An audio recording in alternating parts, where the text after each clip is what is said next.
Good morning, gamers! Good morning! St. Isaac's here, back in Surviving Bedrock. And today we are starting off in the Nether. Right behind me is the portal we made going to that village that was about 1,500 or 2,000 blocks away. And we have linked it up to the rest of our Nether with a nice little stone brick pathway here. Now, it took us probably, in real time, 30 to 40 minutes of all that exploration to get to where that was. And here in real time, I will show you guys exactly how little it takes to actually get there when traversing the Nether. Now, to be honest, this is also not the quickest way to get there. I could have made a little bit of a straighter path, but I wanted to explore a little bit, and this made it easier for me to get to. But you see, I've just made a couple turns. And over here, where you see that little torch coming in the distance right there, and this stone brick path over here, that is the first Nether fortress we explored with our double blaze spawner and everything. So that is all it took. This was just one end here. It really does not take that much. And up here is where I built that little 3-high block, so the wither skeletons couldn't get to me, but he kept trying to climb over the side. So it takes a matter of a couple minutes to get back to our main Nether portal and back to our base. Whereas in the overworld, it would take every bit of 20 or 30. So it really speeds things up a lot. A couple quick turns through this fortress and we are back where we need to be. And in here, I did also link up the Nether portal over there to our fishing village. Let's take a quick look at it. This is definitely a work in progress because this is an awful lot of gray stone brick. I will throw in some nice decoration and everything here in later times. But I also have it all on mostly bottom half slabs. This portal takes us to our little fishing shack and village. Mostly it is made on bottom half slabs, so nothing will actually spawn here. But back this way, we get back to our main Nether portal and back to our base, which is really quick and easy. Now, a couple things I may do in future is move this up to the Nether ceiling and turn it into like a railway where it's all made with mine carts. But let's get back to our base and let's discuss what we're actually going to do here. Because we are not going to spend any more time in the Nether today. Our game plan today is to spend a time with our neighbors over there. We've had those villagers there since we started, and we have really not talked to them or done anything with them. But our game plan today is to finally interact with our villager friends over here. And to do that, we need to help a couple of them find gainful employment. A couple of them are not employed, so they can't do much. We're going to take care of our mobs over here that could pose a danger to our villager friends over here. Most of these guys won't attack the villagers. They'll attack me though, and it inadvertently could hurt the villagers. But we are finally going to spend some time over here with our friends. And to do that, we need to discuss what villagers are mainly here for.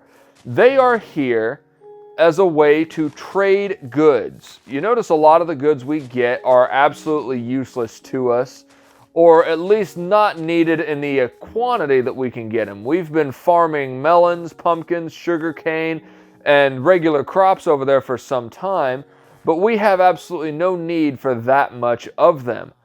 But when you come up to a villager, let me kill some of this tall grass. If you left trigger on a villager, we're gonna take that for a moment here, because you see here, these two are doing something that we don't see very often in this setup. They are happy, they are breeding with each other. And here in just a moment, we are going to see a little baby villager. He's a little baby villager. We'll get into the mechanics of this, but basically there are unoccupied beds in this village. So they breed to fill up all the beds, which this means sadly, one of our villagers might have recently died in the night, which is no good. But let's come up to a villager. If you left trigger on a villager, they open a trading interface. This guy, he trades beetroots and he will give you an emerald. If you give him an emerald, he'll give you 6 loaves of bread. And there are more trades unlocked later on. Now, that's a farmer. Over here, we also have, I believe, a blacksmith is what this gentleman is with his little apron. Let me see here. He is an armorer. he will trade you. If you give him coal, he will give you an emerald. If you give him emeralds, he will give you pieces of armor. Now, it starts off as basic iron armor, but later on, if you unlock his trades, he will give you enchanted diamond armor. And his workstation is this blast furnace. That is the thing to understand about villagers. They now, as of the 1.14 update, need workstations. Farmers have the composters. Armorers have blast furnaces. And there are several other workstations to worry about. Side note, the guy in the green apron, he's a nitwit. He has no job. He cannot have a job. Nothing will do. He is just there for looks and to help take up village population. If you see an iron golem, do not attack villagers. If you attack villagers, he will attack you and he will completely destroy you. We have a baby villager. He, over time, will grow into an adult villager. There is nothing you can do to speed up that process, as if with cows and other animals, you cannot make them grow faster. Now we have another villager over here. He has an eye patch with an apron and another baby villager. This guy is a weaponsmith. He starts off with basic iron weapons, axes and swords, and he will go as far as to give you enchanted iron and enchanted diamond weaponry. His workstation is in here. It is the grindstone. During times of the day, you will hear the villagers, or you will see the villagers come in here, come to their workstation, stand in front of it, and you will hear some kind of a noise like that. That is the sound effect a grindstone makes when the player uses it as well. You will hear the composter go off. During other workstations, you'll hear things that sound like writing or book pages turning. So we have some villagers here that we need to trade with. For the first thing, we're going to trade with our farmers. But we are going to change the trade. That is something new with all villagers. You can change what their trades are if you don't like them. Now keep in mind, you can only do this at the beginning. But I'm going to go back to our house and I'm going to make sure, one, it's not turning nighttime. We're good. And two, I'm going to grab us some of our crops. You know, we've been farming wheat, potatoes, and carrots by a decent amount. So we are going to show you how to trade with villagers and make sure the trades don't ever change, just in case something bad happens. You see here, we have quite a bit of wheat, but I'm actually going to take my hay bales to save on space, because you can turn a hay bale back into 9 pieces of wheat. We are going to grab a couple pieces of potato, put that back in here, and we are going to grab some carrots as well. And I'm also going to clean up some of my inventory from other stuff I have. And then we will discuss how to trade with villagers and what the whole purpose of it is. So coming back to our village, the purpose of trading with villagers is to gain experience and emeralds. It is also a really quick and easy way to get high-end or end-game gear at the very beginning. Example, we're going to trade this guy some of our wheat. He trades 20 wheat for 1 emerald. Now, obviously, I'm out of space in my inventory here. So we are going to go ahead and ditch some of the sticks. He gave us emeralds, which is wonderful because now we can buy things. But we're first going to try to trade a few more pieces of wheat to this guy. Where is he? Where'd he go? They wander around a lot. But after so long, they will stop trading you that item. You notice we have this little, they have an experience bar. When it fills up, that allows them to unlock the next level of trades, which down here you see is 6 pumpkins and an emerald for apples. So we have now traded with this guy a few times. Let's go over how to change villager trades. Because what we're going to do is we are going to destroy this guy's workstation. And you will see he will lose his job once I do this. Actually, there is another composter here, so he will just trade another one. There we go. We put a composter back, we broke it, replaced it, and it reset his trades. We look at him now, he again trades beetroots. Sometimes you have to do this multiple times for it to actually take effect. Broke, replaced, and little particles will come up here shortly. There he is. And now he trades wheat. We have not traded with this guy yet, but we already have a wheat farmer. Now he's a carrot farmer. Now I want to trade with him. The whole idea is to trade crops that you have to get emeralds. And you see quickly we are already up to 12 emeralds just by trading with our carrot and wheat farmers. Now we had a third farmer, but sadly I think he died on us. Now he unlocked his next level of trades. We can now trade him pumpkins, and in a little bit we'll be able to trade him watermelons, and then he will trade us apples and cookies. The point to farmers is a quick and easy way to gain emeralds fast. There are other professions that we actually want because of their gear, but first thing we're going to try to do is maybe level up our armorer and blacksmith, because you notice we only have iron armor, iron pants, and chest plate. We do not have anything above that, and I have been trying to not use my diamonds to make it because these guys will trade you diamond armor. So right now, I'm going to work on leveling this guy up, and I will get back with you guys here shortly when we have some better trades from our armorer. And we're back.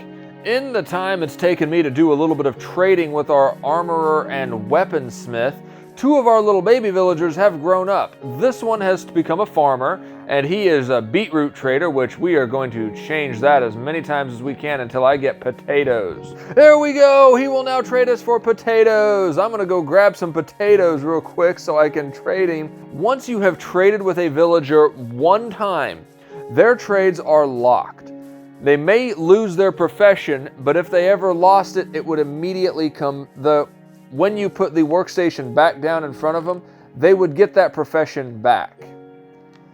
So let's go trade with that guy. So he locks in potatoes and we are good. Now at the end of this, since we have now discovered zombies are attacking our villagers at night, we are going to come up with ways to keep our villagers safe. And there we go. We've traded him some potatoes. I did level up our other farmers to where I can now trade them pumpkins. And that guy I also trade pumpkins, and later I'll get melons. Our armorer and weaponsmith have both reached their second level of trades. So I've traded them a whole bunch of coal. He will now trade us iron ingots for an emerald, which iron is too precious. Or emeralds for a pair of shoes, which I need a pair of shoes. Thank you, buddy. I'm going to go ahead and put those on my feet. The next level, we give him a bucket of lava, and he gives us an emerald, which is not hard to get. It does require giving him 3 iron, and I cannot remember off the top of my head if you get the bucket back. But I'm also going to come over here and check our weaponsmith. He is working away, and you'll notice after you trade with them a whole bunch, they will raise their prices. That's a supply and demand basic principle there. So I'm going to wait for that to come back down, though I could use an iron axe. Let's go ahead and unlock him to the next level. The next trades, if we give him 2 emeralds, he gives us an enchanted iron sword with smite 1. Once we level him up again, we can give him flint for emeralds, which is wonderful, because once you've got infinity on a bow, flint becomes useless. The only thing you'll ever use it for is making flint and steels, and you don't need that many of those. But I'm going to continue going on, doing some more trading. I believe I have another farmer. Apologize. That guy... Oh, I've traded with you a whole bunch. You are unemployed. This is a fantastic time to showcase what to do with an unemployed villager. You can give him the job you want him to have. So we are going to wait for it to be nighttime. I'm going to find this guy, and I am going to put another workstation at his house. And what the next one we are going to go to is a lectern, because that is the villager I want next. The lectern belongs to the librarian, which you notice from our previous videos, it took us a long time to find a librarian. And librarians, in addition to being a good source to trade away all that paper we've been farming from sugarcane, they will trade you enchanted books. And the main reason I'm looking for enchanted books and the ability to reset what their trades will be is you'll notice my diamond pickaxe here is looking a little worse for wear. My silk touch one is actually even lower on durability. You can reset the trades for librarians until they give you a mending book. We discussed what mending does when we talked about getting it on our fishing rod. I want mending books to put on all of my gear and tools. So we are going to make this guy a librarian and reset his trades until we get a mending book, because it is very possible to get that mending book and the first level of trades, which is our main goal today. Let's see here. Let's give you some more wheat, because you'll notice when it comes to trading for enchanted books, they can get expensive. I've seen them as low as around 10 to 15 emeralds, but I've also seen them up around 40 emeralds. So looks like this guy's house is over here. Oh, he's now a librarian. What will you trade? 23 emeralds and a book for Respiration 2. Not a half bad idea. I'm going to close this door, but not what we're after. So we're going to sit here until I get the book I want. Piercing 2, not it. I will be right back with you guys once I get the enchantment book I am after. And after about 25 minutes of resetting this guy's trades, we have a mending enchantment available for 20 emeralds. So we're going to quickly lock in this guy's trades to where he will not change at all. He is in this house securely. He will not be leaving this house unless I say so. There. He is blocked in. No one is talking to this guy unless it's me. I could actually break out one of these windows so I could see him, but I will leave that be. In other news, we have some sadness. One of our farmers died. No good. I am sad to say he did not survive a night. He somehow got trapped in his own house with a zombie. I do know for certain that our weaponsmith passed. He somehow got killed in the middle of a night. The Iron Golem was unable to save him. We did have new young ones in the village. They have grown up, and one of them has taken on the mantle of a cartographer. Now, these guys are wonderful because they will also trade away paper, but they will trade you certain maps. The two maps you're after from them are a Woodland Explorer map and an Ocean Explorer map. To be totally honest, right now, we do not need the Ocean Explorer map because we already found the Ocean Monument, or an Ocean Monument. The downside about trading with a cartographer is you never know if he's going to have a Woodland Explorer or Ocean Explorer map trade until you have unlocked his level 3 trades, and you can't see what that's going to be. So there's a chance you'll have a cartographer and he won't give you the map you need, and you cannot reset trades once you've gone back that far. So now that we have taken a look at the 2 villagers we've added, we've got a few other workstations here to talk about. The barrel belongs to the fisherman. That is a guy who you can trade away string, and he will give you a lot of fish. The fletching table belongs to the fletcher, and he will trade away your flint. The loom belongs to the shepherd, who will trade you things with wool. And then the smithing table belongs to the toolsmith. That is where you can start getting high-end tools, starting out with stone axes and shovels and pickaxes, and he will trade you, in the end, diamond tools, which is wonderful. But we're going to work on expanding our village over here. I am going to get some more trading done and try to get a couple of these guys leveled all the way up. And when I get closer to that, I will let you know. I am also going to start stockpiling some mending books for the stuff I have the way I want it. Now that we've been leveling up our farmers and other villagers, I think it is time we finally get the main thing we wanted today. And that is a mending book from our librarian friend here. And you notice when you get books, they only trade you a couple at a time. But now we have 2 mending books that we can apply to our 2 pickaxes. And another thing I'm going to do is I'm going to try to convert these little houses into a trading stall. That way I can block off this section to where they can't get out, but I could still get in here to trade with them. Because if you see here, from right here, I could still trade with them, but I don't want anything to get in here. So I think what I'm going to do is I will get me a trap door of some sorts, which I have plenty of wood access around here. And I will create a little bit of a trap door here because I do not want any villagers to get hurt. I don't want a baby villager. I'm going to make me a couple trap doors out of acacia. We will be able to create a little bit of a trading stall for our librarian friend. That way we can trade for him anytime we need, and he will be completely safe. And it also helps with the aesthetics of everything. I usually like to create little trading stalls for my villagers. There we are. Now nothing can get into this guy, and we can still trade with him. Easy peasy. Let's go ahead and get some more emeralds. His second trade turned out to be an efficiency 1 book. Nothing I'm too keen on trading for right now, but it is an option there. I'm anxious to see what that third trade is going to be. I have been trading paper and anything else I could with our cartographer friend over here, but it looks like it will not be giving us a Woodland Explorer map option down here. Now, I cannot just kill my villagers here, because if I do, our iron golem is going to go at us. Plus, I don't like just killing villagers. So our only option is to create another cartography table for another unemployed villager we have here now.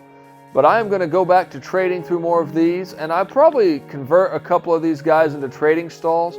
I will never suggest putting your farmers in trading stalls, because they help with villager breeding mechanics. Because they have to throw crops to the villagers to make everyone feel okay to breeding.